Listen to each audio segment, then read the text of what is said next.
चलिए, very good morning. Next हम कुछ स्टार्ट करते हैं। एक क्वेश्चन है, two extensive isotropic homogeneous dielectric meet on a plane z is equals to 0। Clear? मैं ये प्लेन ले रहा हूँ z is equals to 0। For z greater than 0 epsilon r equal to 4।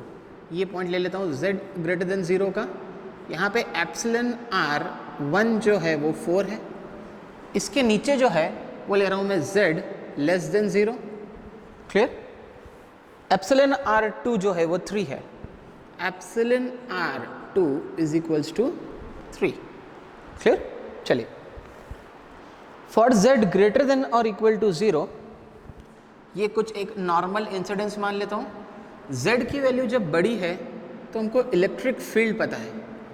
कितनी देख रही है इलेक्ट्रिक फील्ड? हमको देख रखी है E1 is equals to 5 a cap x minus 2 a cap y plus 3 a cap z kilo volt per metre. Clear?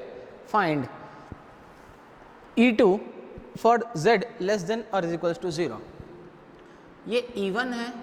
E1 आपको पता है 5 a cap x minus 2 a cap y plus 3 a cap z। You have to calculate the value of E2। Clear? E2 की value आपको निकालनी है। मैंने बताया field के 3 कंपोनेंट होते हैं। एक होता है आपका नॉर्मल कंपोनेंट और बचे हुए 2 होते हैं टेंजेंशियल कंपोनेंट। क्लियर? अगर ये फील्ड z प्लेन से z लेस देन 0 से z ग्रेटर देन 0 की तरफ जा रही है। क्लियर? तो ये रहा z लेस देन 0 से z ग्रेटर देन 0 की तरफ। क्लियर? तो इसका जो z कंपोनेंट है वो होगा normal component. Clear? z less than 0 से लेकर z ग्रेटर देन 0 जा रही है तो z normal component, x less than 0 से x ग्रेटर देन 0 पर जा रही है तो x normal component, y less than 0 से y ग्रेटर देन 0 पर जा रही है तो y नॉर्मल कंपोनेंट। और बचे हुए दोनों कंपोनेंट जो होंगे वो आपकी सरफेस से होंगे टेंजेंशियल। बचे हुए दोनों कंपोनेंट कैसे होंगे? टेंजेंशियल। क्लियर? अगर ये नॉर्मल कंपोनेंट फील्ड ऐसी जा रही है तो ये तो हो गया उसका नॉर्मल कंपोनेंट, और बचे हुए दोनों कंपोनेंट रहेंगे आपकी बाउंड्री के टेंजेंट। इसका मतलब है कि x और y टेंजेंशियल कंपोनेंट होते हैं। क्लियर? अगर x और y टेंजेंशियल कंपोनेंट है तो बाउंड्री कंडीशन को हम याद करें तो हमको पता पड़ेगा टेंजेंशियल कंपोनेंट बाउंड्री के इधर और उधर दोनों तरफ बराबर होते हैं। यानी कि E2 is equals to 5 a cap x minus 2 a cap y। ये हो गया इलेक्ट्रिक फील्ड का टेंजेंशियल कंपोनेंट। क्लियर? प्लस अब आपको लिखना पड़ेगा इलेक्ट्रिक फील्ड का normal component. Total electric field जो होती है वो tangential component plus normal component के बराबर होती है। क्लियर? चलिए, इसको और रिजॉल्व करते हैं। अगर अब आपको नॉर्मल कंपोनेंट के बारे में इंफॉर्मेशन चाहिए तो हमको पता है D के जो नॉर्मल कंपोनेंट होते हैं वो दोनों बराबर होते हैं। dn1 is equals to dn2। dn1 हमको पता है, इसका जो d होता है epsilon e, epsilon 1 into en1 is equals to epsilon 2 into en2। Clear? तो पहली वाली फील्ड का जो नॉर्मल कंपोनेंट है वो कितना है? 3। उसका एप्सिलॉन पता है क्या हमको? हाँ, हमको पता है एप्सिलॉन 4 है। तो 4 इंटू 3 इज इक्वल्स टू दूसरी वाली फील्ड का एप्सिलॉन कितना है? 3, और दूसरे वाले का नॉर्मल कंपोनेंट आपको निकालना है। तो 3 से 3 कैंसिल, जो इलेक्ट्रिक फील्ड का जो नॉर्मल कंपोनेंट आया उसकी वैल्यू आ गई 4।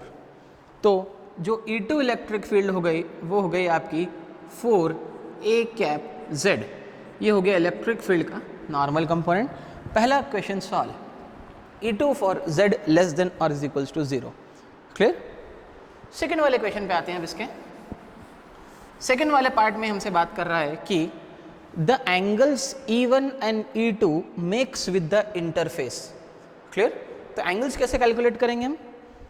अगर आपकी ये z less than z equal to 0 है, आप z लेस देन से z ग्रेटर देन की तरफ जा रहे हैं, तो ये होगा आपका इंटरफेस।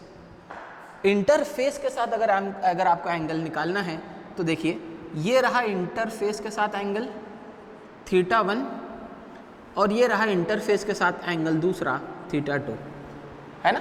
दो कन्फ्यूजन होते हैं, एक एंगल कई बार बोलता है नॉर्मल के साथ, दूसरा बोलता है आपको इंटरफेस के साथ। तो इस बार हमको बोला है इंटरफेस के साथ एंगल निकालना है। क्लियर? अगर एक इलेक्ट्रिक फील्ड आपकी ऐसी जा रही है तो इस फील्ड को दो कंपोनेंट में आप डिराइव कर देंगे, एक हो जाएगा इसका tangential component. Clear?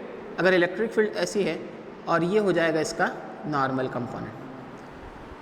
Clear?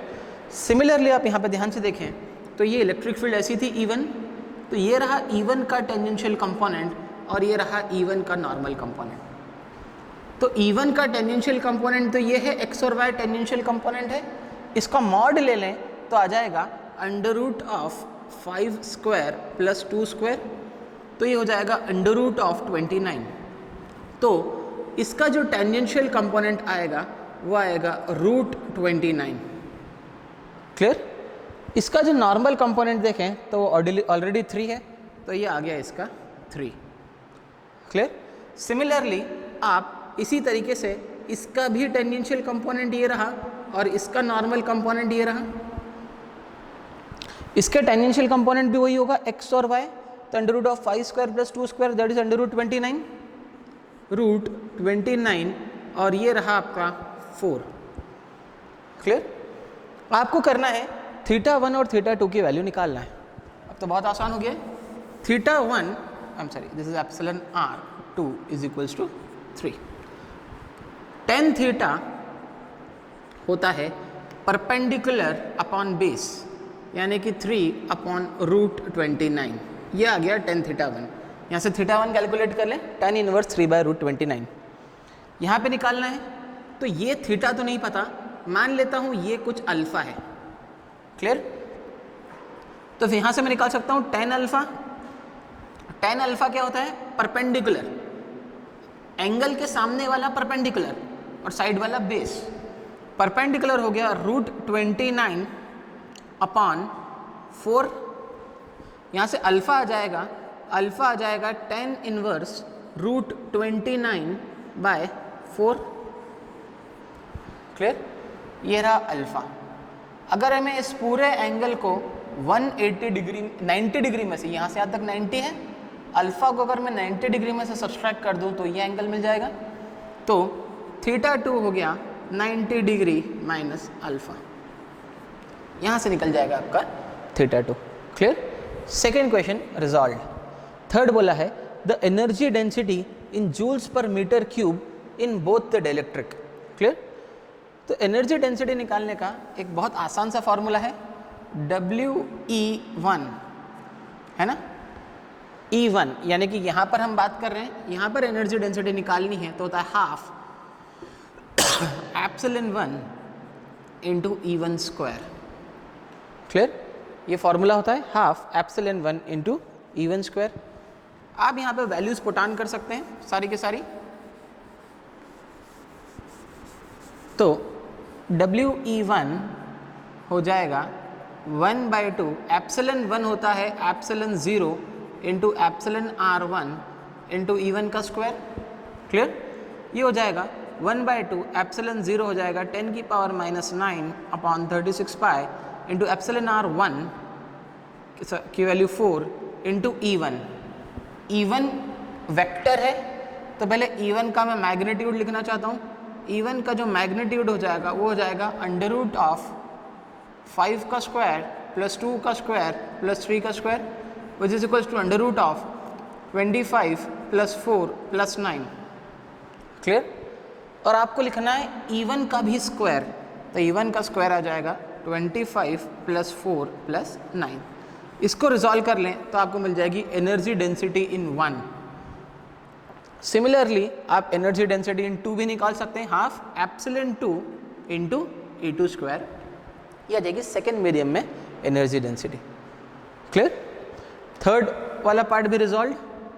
Fourth वाला part, the energy within the cube of side 2 metre centred at 3, 4, -5। चलिए इसको रिजॉल्व करते हैं। आपका एनर्जी डेंसिटी निकालनी है, energy density in the cube of side 2 metre centred at 3, 4, -5। तो x की वैल्यू 3 है y की वैल्यू 4 है और z की वैल्यू -5 है। क्लियर? तो आपका क्यूब कहाँ रखा हुआ है? z ग्रेटर देन 0 ऊपर है और z लेस देन 0 नीचे है। आपका cube z is equals to -5 पे रखा हुआ है, मतलब z लेस देन 0 के बारे में आप बात कर रहे हैं। क्लियर? तो ऊपर था हमारा एप्सिलन r 1, नीचे था हमारा, है ना, for z greater than 0 epsilon r देकर रखा था, z लेस देन 0, नीचे था आपका एप्सिलन r 2। क्लियर? तो आपको एनर्जी डेंसिटी निकालने के लिए अभी आपने फर्स्ट वाले यहाँ पे एनर्जी डेंसिटी निकाली 1 और 2 दोनों की। सेकेंड वाले स्टेप में आप यहाँ पर आपने देखा कि आपकी जो क्यूब लाई कर रहा है वो z के नीचे लाई कर रहा है, मतलब आप एनर्जी डेंसिटी सेकेंड वाले के लेंगे। तो आप लिखेंगे, इंटीग्रेट कर दें उसको इनटू WE ऑफ 2, सेकेंड वाले की एनर्जी। कहाँ से कहाँ तक इंटीग्रेट करना है? पॉइंट ये आता है, उसकी साइड जो है वो 2 मीटर की है। क्लियर? तो 2 मीटर की साइड मतलब 3 जो है वो सेंटर पे रखा होगा, तो 3 से एक ज़्यादा और एक कम, तो ये आ जाएगा 3 से एक ज़्यादा यानी कि 4 और एक कम 2, तो ये dx। 4 से एक ज़्यादा यानी कि 5, 4 से एक कम यानी कि 3, ये हो जाएगा dy। -5 से एक ज़्यादा तो हो जाएगा -4 और -5 से एक कम तो हो जाएगा -6, ये हो जाएगा dz। अल्टीमेटली आंसर यही आना है, WE2 इंटू 2 इंटू 2 इंटू 2। तो WE2 आप इसके पहले वाले स्टेप में यहाँ पे रिजॉल्व कर चुके हैं। Thank you.